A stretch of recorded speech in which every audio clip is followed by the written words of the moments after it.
Welcome to the last Sunday of the year, the feast of Christ the King, King of the universe. And we're going to look at this not just as a king as such, but Christ as a king, but really more like a good shepherd. This idea of comparing the king is very ancient. The Sumerians, the Babylonians. You can even go back to the Code of Hammurabi, 1754 BC. When there is this comparison of the king to a good shepherd. And I guess the reason, well, they were rural and they dealt with sheep and shepherds and so forth. But there were characteristics of a good shepherd that was applicable to the king.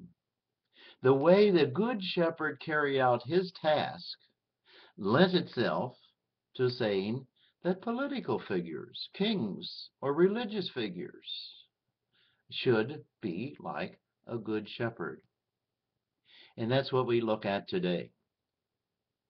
The first reading in particular, Ezekiel, you know, Isaiah, Jeremiah, Ezekiel, probably the three best prophets, most important. Ezekiel talks about the kings in Israel. And Ezekiel really talks about false shepherds, bad kings, that they scatter their flock. They don't lead their flock in unity. That these kings, they let the flock go to be used as food for the wild animals. These are bad leaders.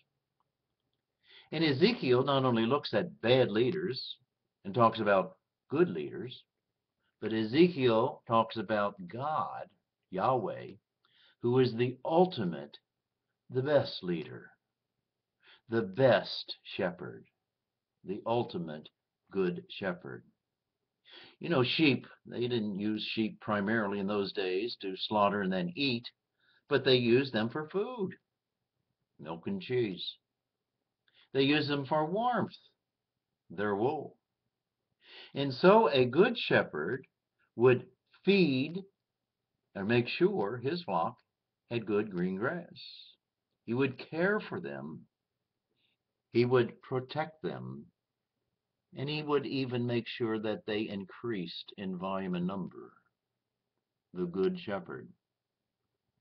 Ezekiel saying, don't be like those false, bad shepherds. Be like a good shepherd, you kings, you leaders. But Yahweh, God, he'll take care of us ultimately. Doesn't seem like now. But Ezekiel says, I will seek out my sheep. He's speaking for God. I will seek the lost. Speaking for God. I will bring back the stray. You know, I will bind up the injured and I will make the weak strong. That's ultimately the good shepherd.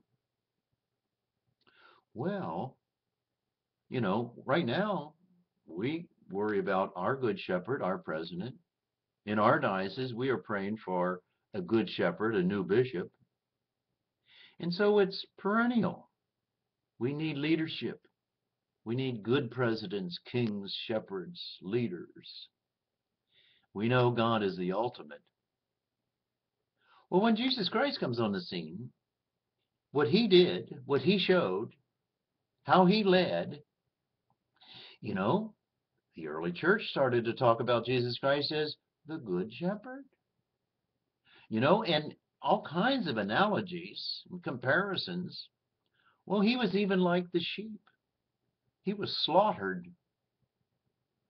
Well, Jesus Christ was the Son of God, the Lamb of God.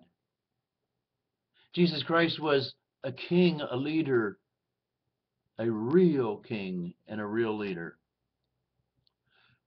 So you probably know, but the earliest statue or image of Jesus Christ early in the church was a statue of Jesus Christ a shepherd with the found sheep on his shoulder.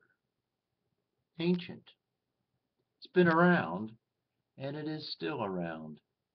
We look for leadership, whether it's in a bishop or in a president or in other countries with their heads or kings or queens.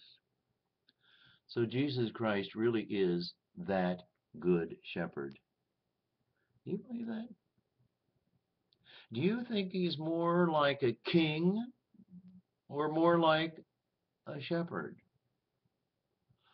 Or is it important that he is your leader? That he is my leader and he will lead me ultimately to how I've been created, to greener pastures, to heaven, to happiness, to be with all these other people and this God who made us. If Jesus Christ is your good shepherd, I'm sure you will be a happy sheep. Have a good day.